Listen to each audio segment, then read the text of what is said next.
Assalamualaikum warahmatullahi wabarakatuh. Perkenalkan, nama saya Abdur Rafid Fahrun Ganini, Prodi Pendidikan Fisika B Angkatan 2020. Di sini saya akan menjawab 4 pertanyaan yang dikirim oleh Ibu Sri Mustika Aulia. Pertanyaan yang pertama. Ada 10 ciri-ciri orang kreatif, yaitu A. Mempunyai imajinasi yang kuat, B. Mempunyai inisiatif, C. Mempunyai minat yang luas, D. Bebas dalam berpikir, E. Mempunyai rasa ingin tahu, F. Selalu ingin mendapatkan pengalaman baru, G. Percaya diri, H. Energik, I. Berani mengambil resiko, J. Berani mengutarakan pendapat. Dari ke-10 ciri ini, manakah 5 yang sudah menjadi dirimu? Jelaskan.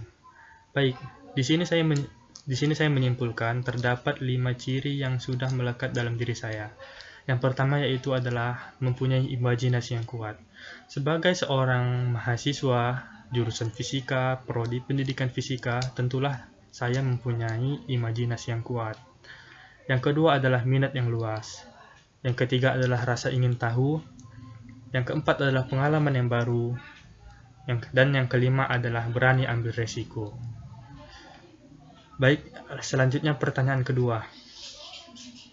Dalam kaitannya, dalam masa depan jika menjadi guru, Good and Brophy 1986 menyebutkan 8 profil guru yang diharapkan siswa, yaitu A. Periang, B. Suka berteman, C. Beremosi matang, D. Jujur dan ikhlas, E. Dapat dipercaya, F. Sehat mental, G. Dapat menyesuaikan diri, H. Merupakan pribadi kuat yang memiliki otoritas tidak otoriter.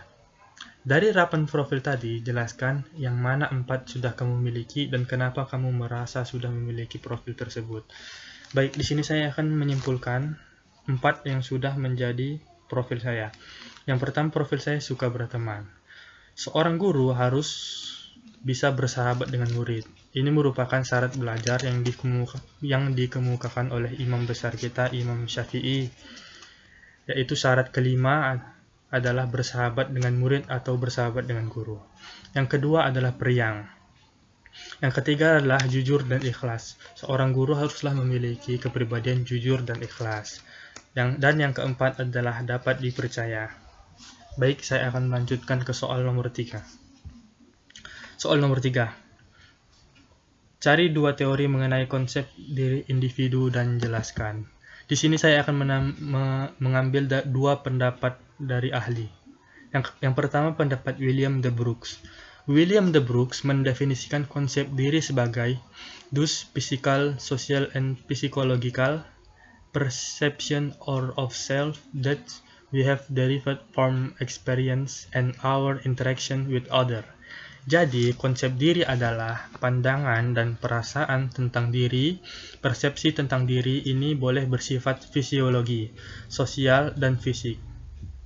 Pendapat yang kedua adalah pendapat menurut Harlock. Menurut Harlock, konsep diri ialah konsep seseorang dari siapa dan apa dia itu. Konsep ini merupakan bayangan cermin, ditentukan sebagian besar oleh peran dan hubungan orang lain, apa yang kiranya reaksi orang terhadapnya. Baik, saya akan menjawab nomor 4. Nomor 4, jelaskan aspek-aspek konsep diri. Baik, di sini saya akan mengambil pendapat dari Agus Dario pada tahun 2007. Menurut Agus Dario, konsep diri bersifat multi-aspek, yaitu meliputi 5. Yang pertama adalah aspek fisiologis. Aspek fisiologis dalam diri berkaitan dengan unsur-unsur seperti warna kulit, bentuk, berat atau tinggi badan, raut muka, memiliki kondisi badan yang sehat, normal, cacat, dan lain sebagainya.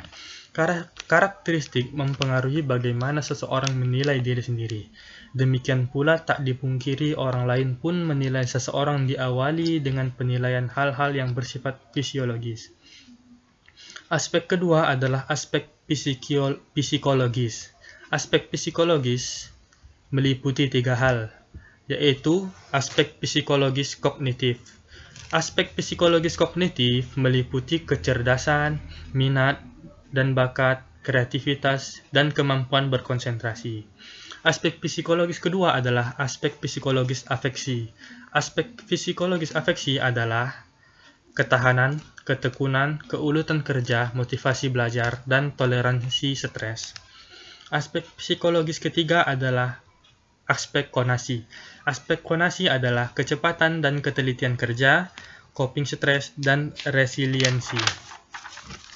Baik, aspek yang ketiga adalah aspek psikososiologis. Aspek psikososiologis adalah pemahaman individu yang masih memiliki hubungan dengan lingkungan sosialnya. Seseorang yang menjalani hubungan dengan lingkungannya dituntut untuk dapat memiliki kemampuan berinteraksi sosial, komunikasi, menyesuaikan diri, dan bekerja sama dengan mereka. Aspek yang keempat adalah aspek psikospiritual.